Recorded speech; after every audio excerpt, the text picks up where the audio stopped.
Virgin is not a place for bigots. No, you would struggle on there. But I mean, you go on there and you see the gender-neutral toilets, They would struggle. They'd start having a fit.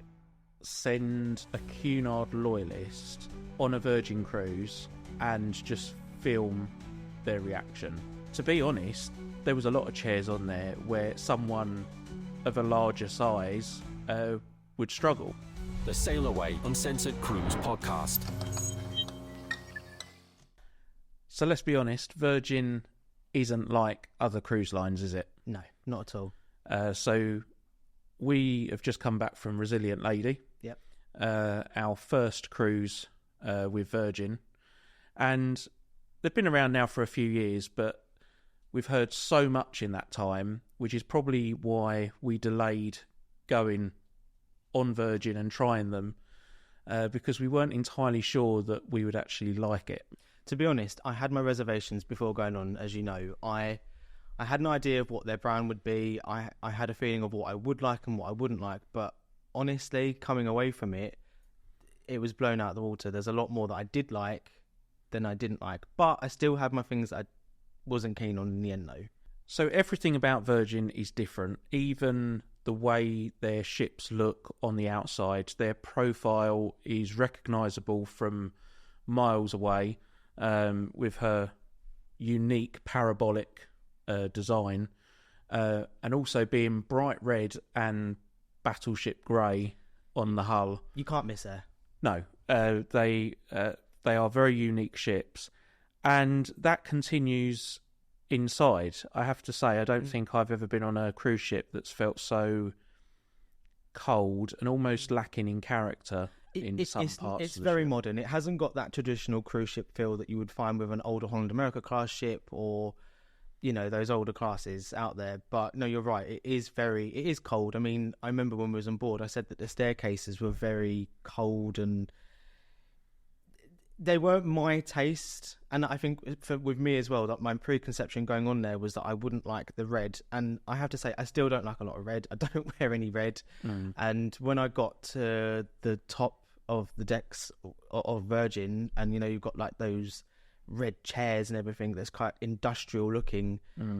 It works. It's on brand for Virgin, but it weren't my cup of tea overall. But it works for them. It does feel very industrial, particularly the stairwells and where the lifts are and the outer decks where you've got all that gym equipment.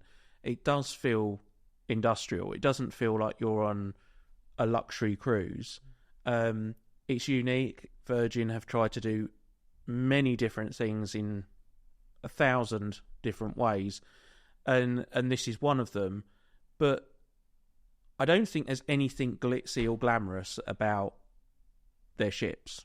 Like Resilient Lady, Scarlet Lady, Valiant Lady, they're all the same. They're identical. There's no differences. No. I mean, it's not unusual for a cruise line to have, you know, multiple sisters of a class, but there's usually some subtle differences, whether that be a different speciality restaurant or they've changed the name of the main dining room. On Resilient Lady, everything's identical. It's all the same. And I joked with you when we was on board. I said, if I was to come and film the other ships, there's certain venues I probably wouldn't need to film because they're exactly the same. You know, there's some things that change, like, you know, where those carousel of horses are, that kind of changes on different ships, but 95% of it is exactly the same as you're saying. Yeah, and when I said about there not being any glitz or glamour, you know, we've said before, class whispers, it doesn't shout. Exactly. And I get that. Yeah. Like, I think that the Sip bar, which was our favourite, I think that is a very classy bar. But it's not wow. It doesn't, like, catch your attention. And, yeah, it's... the design of the ship is very, very unusual. Something we also noticed, though, like, as much as, like, we liked Sip, for example... Do you remember when we was on board and we were sitting there and we said, my God, these are screaming out for cushions? And I think the thing that we took away from Virgin as well was that there's not many comfortable seats on board. I honestly believe that those that have done the interior design of the ships for Virgin have never actually sat on a chair or actually tried anything out. Because, yeah, those seats, those booths in SIP, they look great. But for goodness sake, why on earth aren't there any cushions? one of our biggest critiques on Resilient Lady, and we've looked into the other sisters, and we know that it's exactly the same. The chairs are ridiculous. I can honestly say, in doing more than 100 cruises, you and I have never ever discussed furniture or chairs, but you can't help but discuss it with Virgin because they are the most ridiculous chairs I've ever sat on. There was periods where we'd be sitting in one of them and we'd be like, we need to get up and move now because my back's killing me, or it's not. They're just so uncomfortable, whether it be those metal chairs that are in the pizzeria or those awful chairs that are in the galley. To be honest, there was a lot of chairs on there where someone of a larger size would struggle. Yeah. And, you know, let's face it, your average cruiser isn't going to be the most slender. No. And I just don't think a lot of the seats that we sat on were fit for purpose. Look, I think there's going to be things that they change when they make a new class of ship. I mean, we'll touch on it as we go on, but I reckon chairs and stuff will be something they change when they do a new class. But I mean, moving on to cabins though, you know, what was your thoughts first of the cabins? My views on the cabins on board was pretty much it met my expectations. I went on Resilient Lady expecting to despise the cabins. I think they might have been a little bit better than I thought, but what did I used to say to you? marginally. What did I used to say to you before going on? My preconception idea of it was that it looked like IKEA furniture or uni student accommodation. That was the vibe I got just looking at photos. I'm used to going on cruises and a cabin or a suite feeling cozy, like you just, you know, it's your home from home. I didn't get any of that feeling with the cabin on Virgin. It felt, like you said, like it was cheap furnishings and a bit student digs. Don't get me wrong though, it wasn't offensive on the eye, and you know, it was clean. I just think that they could make it a bit more homely, you know, in the future. If they it just goes back to that industrial feel again. It just didn't feel cozy or homely. You know, the bed was really quite low. It was also quite firm. You know, storage wasn't the best. I mean, there was no storage in the bathroom at all. There was nothing. And going back to larger people, like the shower really is a small shower. Like you struggle to shut the door. I mean, anyone slightly bigger than me is going to struggle to shut the door. Yeah. And again, you get those sort of people that go on cruises. I know Virgin have tried to focus around fitness lovers and health freaks, but you're not going to capture just that market. Cruising's a broad variety of people that you capture. It is, but I do think it's my belief that that most passengers that are going to be on Virgin are going to be your average cruiser that's previously cruised with like the likes of Royal Caribbean or Celebrity. Something I really liked in the cabin, but you're going to disagree with me on, I really enjoyed the iPad in there. I liked the handiness of being able to just sit in the bed, close the curtains, turn the lights off, whereas you thought it was quite a fad. I felt like it was a bit of a gimmick, and I think it almost at times felt like a game. It was kind of like, look, I just want to fast forward the TV, and out comes this bloody iPad. Oh, I want to shut the curtains. The curtains, you either have them all the way open, so there's blinding light in the cabin, or you have to have them all the way shut. So I really enjoyed it. I liked it that you could just slightly touch it and they would close, or slightly open them, but they would fully open. I enjoyed it. Yeah, but for the awkward people like me that likes to have one open and one shut, I just felt that the iPad was a gimmick. Me and you agreed to disagree on that. I really enjoyed the iPad. Yeah. I think, again, if we look at the sort of people that are going to cruise with Virgin, yes, you're going to get a younger demographic, but you're still going to get people of our parents' age.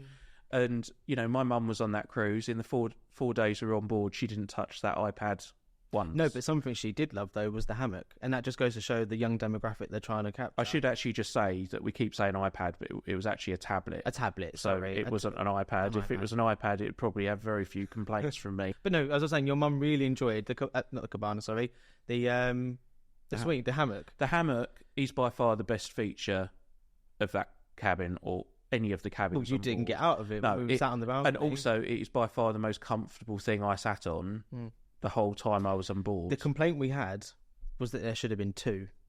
Yeah, it did.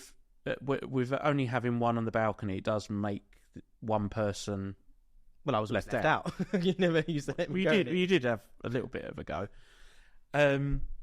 So on to dining. Dining is another area which is so different, so detached from anything that exists with other cruise lines. I really liked it. I really loved the idea of not having a main dining room and that you could basically go to any of the restaurants that you wanted to. There was no upcharge for it. It was already included. So if you fancied the Mexican, you could have that. If you fancied the test kitchen, I'd recommend the test kitchen. You could have that or whatever. Test kitchen. Let's start with the test kitchen. That was our least favourite venue, dining venue on board. So, you know, we knew it was going to be different, the test kitchen. We knew that you had to not be fussy going in there, which we are fussy eaters.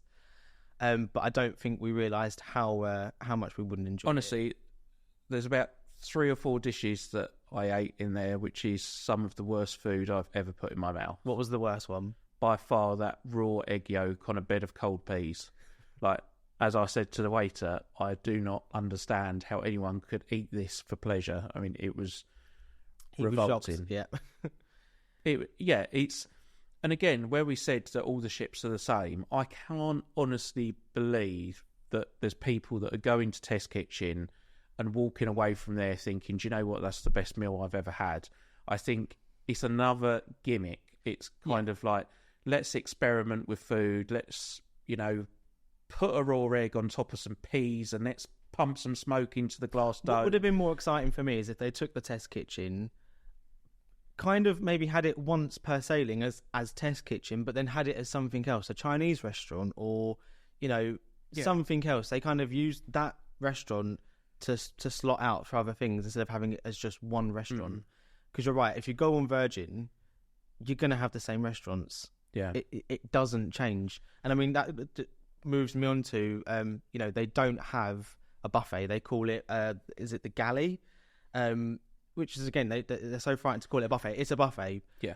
But that food in there, as great as it is, it doesn't change. And if you're on a long sailing or a back-to-back, it gets very repetitive. Yeah, in terms of food quality, not just at the galley, but throughout the ship, it is up there with some of the best quality food we've had on a cruise ship. We've said we would have paid for some of it. Yeah. Like it was that good. We know that before going on Virgin, one of the biggest compliments we would hear from people, the food on Virgin is much better than Celebrity, Holland's America, etc. And I don't know if I'd say it was better than those, but no, I would agree. It's up there with some of the best food we've had. But yeah, when we talk about the galley particularly, I think if you're on the ship for more than a week, so if you do a back-to-back cruise, I do think that's when the food is going to become really quite monotonous. And we were at that stage because we did the 4-night and then a week later we went back. Virgin kindly. It was kind of like, we go to the galley. It was like, it's a burger, or it was an all-day breakfast. It was just the same thing. They just didn't change it. Whereas most cruise lines, they'd have an Asian night, like a Mexican and it's night. the same with the other specialty restaurants like Test Kitchen, The Wake, Gumbai. Like, great, but why don't they have 2 menus and alternate? That's what I think they need to do, because I was going to the Mexican, the Italian, I can't remember what it's called, Italian, extra virgin, and I was always having the same thing. But what was your favourite though out of the other ones? I think the Wake is my favourite restaurant on the ship.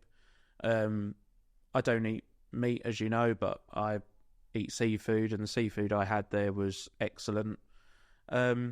So yeah, the Wake would be my favourite, but they're all pretty good. It was only really Test Kitchen that I actually felt repulsed by, and it's because we're extremely fussy. If you're not a fussy eater, you're going to love it. But if you're someone like us that's, you know, vegetarian, I eat chicken only, like you're gonna struggle. But no, food is good, but just wish I had more variety. But moving on into entertainment, this is where I've got a lot to talk about with the entertainment. I mean, we've been on, I've lost count how many cruises we've been on now, and I have to say personally, it's some of the best entertainment I've ever seen on a cruise ship. It definitely is. And we said we believe that Virgin have had a no expense spared mentality when considering entertainment.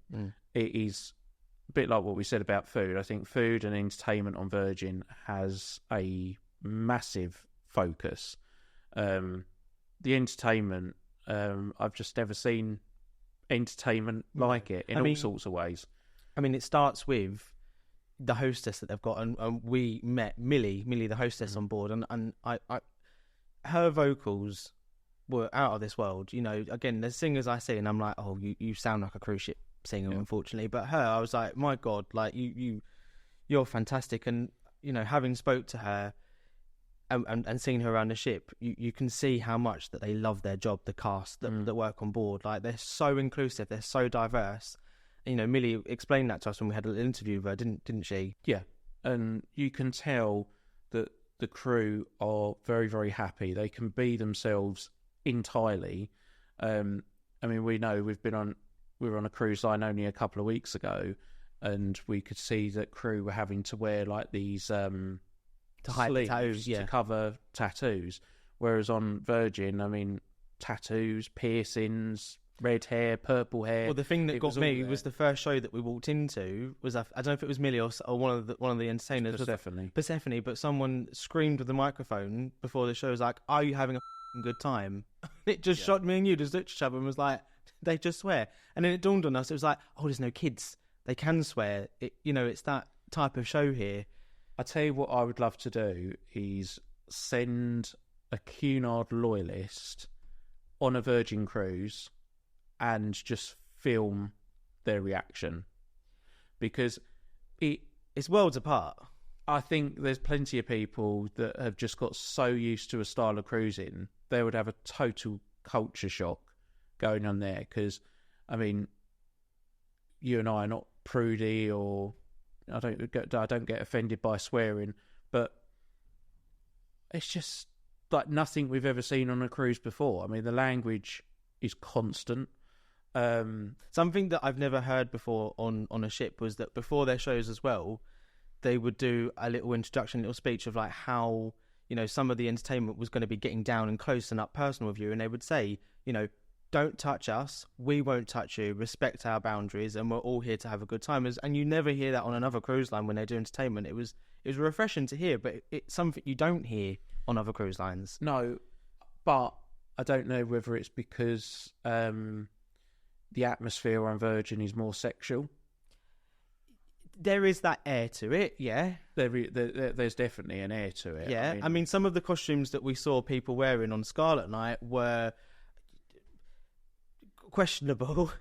Well, yeah, I mean, you had old bears with netted T-shirts, for example, and or no T-shirt at all. T-shirt. I mean, there was a lack of clothes, to be honest. Another man I saw in more or less a jockstrap walking around the ship, like it is anything goes. Anything goes, yeah. But it's definitely sexual. We know that Virgin attracts quite a lot of swingers, more than other ships. I mean, we saw far more pineapples, upside down pineapples on doors than we've ever seen. Yeah. With any other cruise line. But again, they will always hound that message though when they're entertaining or stuff, is like, you know, be respectful of other people.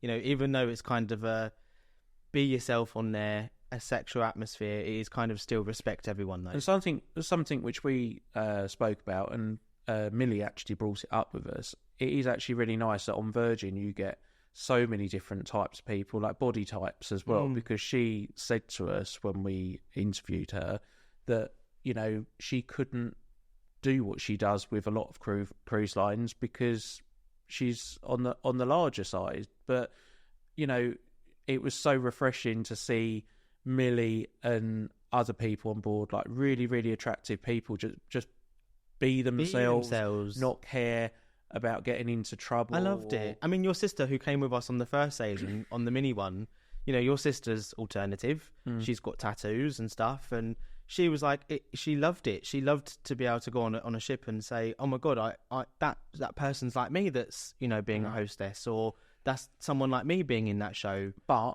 as we've spoke about before, a lot of cruisers are more conservative, and I think if you've got someone that's used to cruising with Princess or Cunard, Holland America, and they see an itinerary on a Virgin ship and think, yeah, do you know what, I'm going to give it a try.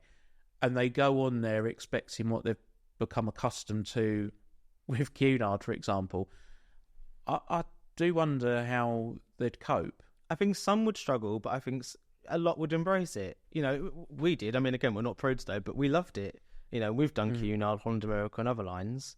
But no, you know, carrying on with entertainment and stuff, like their Scarlet Night is, again, a whole spectacle of what they do, isn't it? They go really overboard. I mean, they turn the whole...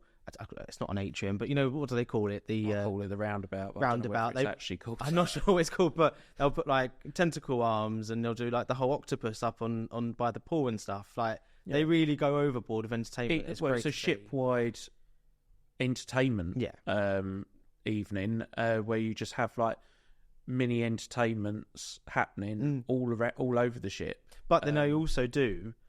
If you don't fancy it, even though Red Night's the best night on board, they still offer the alternative paid entertainment, which was, when we was on board, was Another Rose, which that show, again, was fantastic, which is a meal and a show. And that was really interesting to see because there was a lot of, like, gay performers in it and gay scenes in it that, again, you don't typically see. I've never, again, in all the shows on cruise ships we've ever seen and shows that we've seen in the West End and Broadway in New York, I've never seen...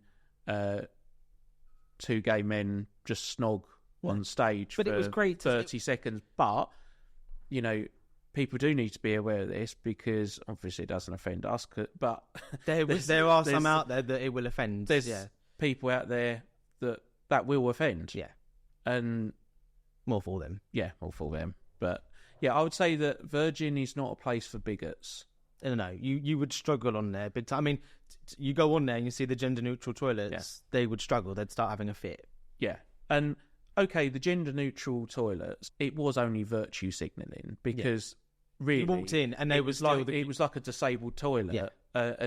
But, you know, it was virtue signalling, but it didn't actually mean anything. They didn't, you know, have public toilets and get rid of urinals and just put cubicles in there for people to share. So... I see where they're going with it, but, you know. What did you think of the swimming pools on there? Because they do a lot of shows around by the pool. So, what you know, people, again, my preconception going on there was that, oh my God, looking at that pool online, it looks tiny. But having been on it, all right, it's not massive. It weren't as small as I was expecting it to be. However, I do think that when Virgin are in the position to build another class of ship, I do think that one of the areas where they will change drastically is the pools and the hot tubs, because for the size of the ship, there aren't enough. Like for that size of ship, I would expect, you know, probably another 4 hot tubs and at least another swimming pool. Another thing that lets, you know, these classes of ships down is that they can only typically do hot cruises because there's no inside pool. There's no shelter, so you if you wanted to have a dip on a cold cruise, you're going to be doing it in that, basically, outside. So, and it's things like this that when they're in the position to consider building another class, they're going to have to consider that because they don't want to keep just cruising to the Mediterranean and the Caribbean all the time. You know, you've got a British cruising market which is constantly close to bursting. I mean, it's one of the largest in the world. Why not have a new Virgin ship based out of Britain throughout the summer, you know, but put a retractable roof on one of the swimming pools so that it can go to Norway and passengers don't have to be overly concerned with what the weather's going to be like. Absolutely. Moving away from that a little bit, so let's talk about service on board. What was your opinion? The service, I would say, is one of the best, if not the best, that I've experienced in a while. I agree. I think it was kind of as good as the Holland America service that we had in the beginning. Well, that's the thing. Like, so Virgin, I agree with you. The service is fantastic. You know, we've done quite a few Holland America ships now. When we first started with Holland America, that service was exceptional. They'd go the extra mile. They knew what you wanted. It was very personable. Me personally, each time we've done Holland America, it's just been chipped away a little bit, that service. Whereas now I'm at the point where Virgin, for me, overtook Holland America a little bit for me on service. Like said in previous podcasts, I have to drop it in. Like when I've got a bee in my bonnet, you know what I'm like. But American tipping culture drives me bonkers. It's ridiculous. It makes absolutely no sense. It means that the consumer is paying twice, basically. Virgin prove you don't need tipping to have or experience good service. They pay their crew fairly, and they are the happiest crew that I've ever seen working on a cruise ship.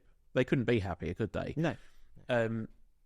So why can't other cruise lines just pay their crew fairly and stop trying to penalise passengers? But another thing I think makes crew happy is that there's a lot more single cabins for them, which makes a difference. They get their Wi-Fi included. So when Virgin first came about, they got, some harsh reviews from people that I don't think actually understand the industry, saying how cruel Virgin were being for giving their crew such small cabins. From someone that's actually worked in the industry, I would do anything for a tiny cabin to myself as opposed to a larger cabin where I had to share with 1, 2 or 3 people. Millie told us, like, that's one of the things that she loves about Virgin, is that she has her own space, her own privacy. Why can't other cruise lines really listen to their crew? A happy crew makes happy passengers. But it really showed, though, on there. I think I said to you when we was on board that, I would walk the corridor or walk around the ship and I would see, crew in boiler suits, crew that were from the actual galley, say hello to me with a gigantic smile on their face. It really showed that everyone was really happy to see you on board, because normally it's just your cabin steward you get a smile from and the bar waiters, but everyone couldn't be more happy to see you on there, all the crew. But let's moving on to another area, the spa on board. There was bits I liked about it, there was bits I didn't like about it. It looked lovely, but I weren't a fan of the spa, and you and I both love a spa. Like we, if a cruise ship has a spa with a thermal suite and a hydrotherapy pool, like we're usually in it. But the thing that they have a pool, but it's cold. Well, yeah, and then you've got 2 buckets of water, one with lukewarm water in it and one with cold water. They could barely fit 2 people in. Let's just mention. It was lacking in comfortable chairs, and I think whilst we were on board, they were trying to charge $79. That's a lot of money for a few hours. But you would think that they would have a big hot pool and reasonably priced, so they could do colder climates, so that people could go in there for a dip. With the stunning spas that we've experienced on other ships, when I think what the spa looked like on Explorer 2 and the beautiful spas on Cunard ships like Queen Victoria and Queen Elizabeth, it just didn't stand out to me at all. I didn't think it was worth the money. I don't know whether they've just gone for this approach again, like we said that cabins weren't cosy and the ship does feel a bit cold. But I just hope that future classes of ship with Virgin are just made just a little bit more cosy, and they do actually consider what works well with other cruise lines. I mean, they've done a great job in being different, and they've really pulled it off in many areas, but there's just a few bits of the parts of the Virgin experience where I just feel that I need adjusting. No, I agree. Going back to activities on board, there's always something to do, isn't there? I mean, they've got karaoke booths that you can sign up to go in with your friends or family. They've got a whole games room where you can do board games, and they've got the arcade games. They've got trivia. They've got Millie's show, which was Love, Love, Love. I think she does one in the day, one in early evening, I think it was. They've got DJs happening around the ship. But bingo with the diva. Bingo. There's so many distractions. It's hard to be bored on there. Yeah, it is hard to be bored. But again, it's just... It offers a different experience to what many cruisers are used to. Well, that's the thing. The karaoke, the games room, the trivia, the DJ sets. If you're into all that, brilliant. But there's no library. So if you're into wanting to read a book, bring your own. You're going to have to find a quiet corner, because otherwise there's all of this going on, basically. Yeah. And karaoke, the karaoke rooms. What was it called? The groupie. Love the concept. You know, that's going to be very, very popular with younger generations, particularly those that are, you know, celebrating birthdays or stag do's or whatever. But again, it's an older demographic that I think they're just going to feel a bit lost going on Virgin. Yeah.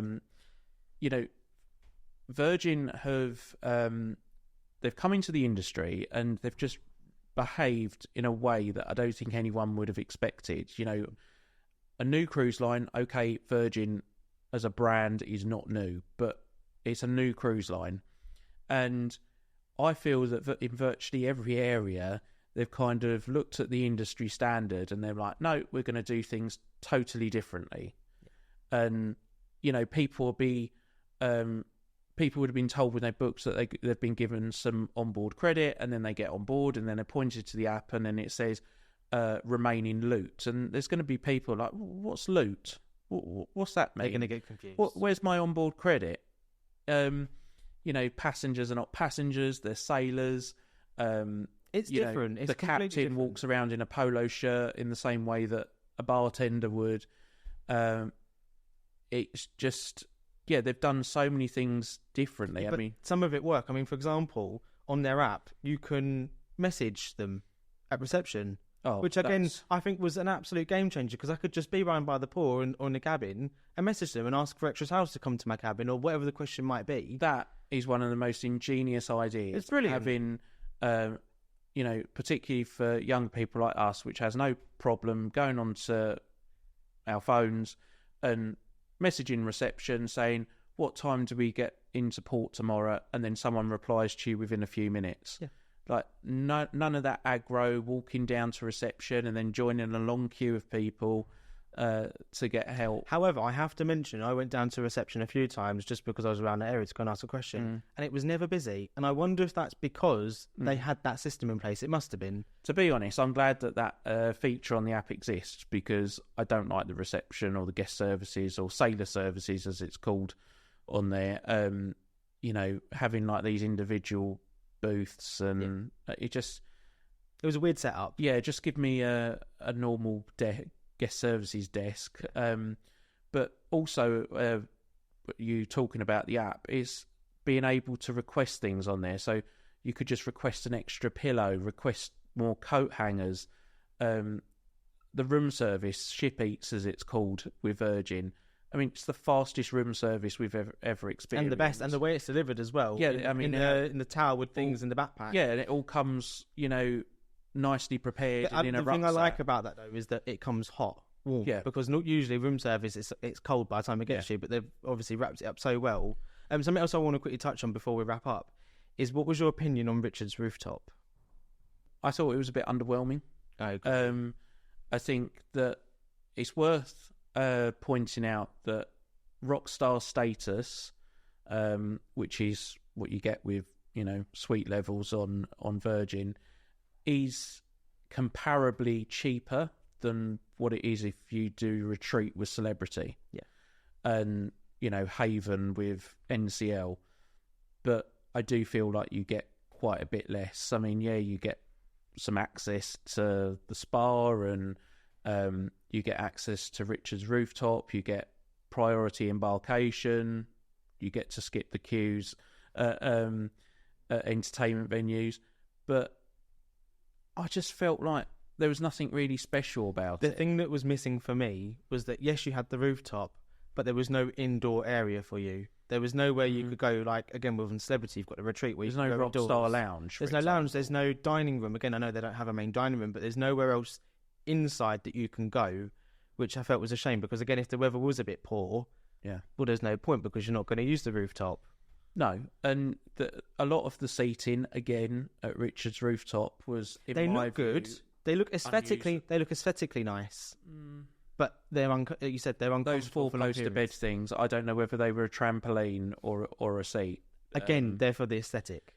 Yeah, but they're ridiculous. With no back, you couldn't actually sit on them. Like, it was either lay, and actually it felt like I was laying on a trampoline, and then you had like those circular ones which look like a clover, but you have to have the perfect weather conditions for them to put the umbrellas up, because if there's too much wind, which is a strong possibility when you're on a ship at sea, they don't put them up because they're concerned that the umbrellas are going to break.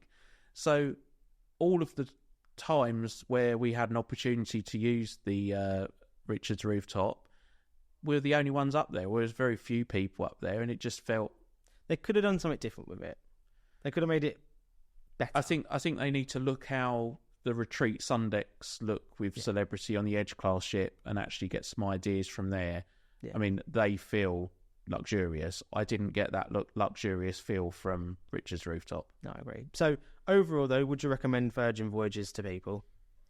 Yes, and they're one of the cruise lines where I'm absolutely certain that we're going to do next year, because overall, I thought they're an incredible company. I agree. I love the product, and I came away liking them a lot more than I thought I was going to. I agree. I love the entertainment. I love the Red Night. I love the Red Night. I love the singers. It will be difficult to go on a ship and not see Millie the hostess as our hostess, because I got used to seeing her with her red hair. But no, I'm really excited to do another Virgin Voyage. You know, the areas where we feel could have been improved, you know, the cabin not being cozy and it feeling a little bit cold and lacking character in certain parts of the ship, you know, there's small prices to pay for the onboard experience and you their get. Personal niggles we've got. You know, that's just us saying we wanted something a bit more homely. Most people won't mind, but they, you know, that's just us. Some people are going to be so drunk on there, they're not going to really notice what colour a wall is. Exactly. Yeah, I love them. Yep. And agree. I can't wait to go back. The Sail Away Uncensored Cruise Podcast.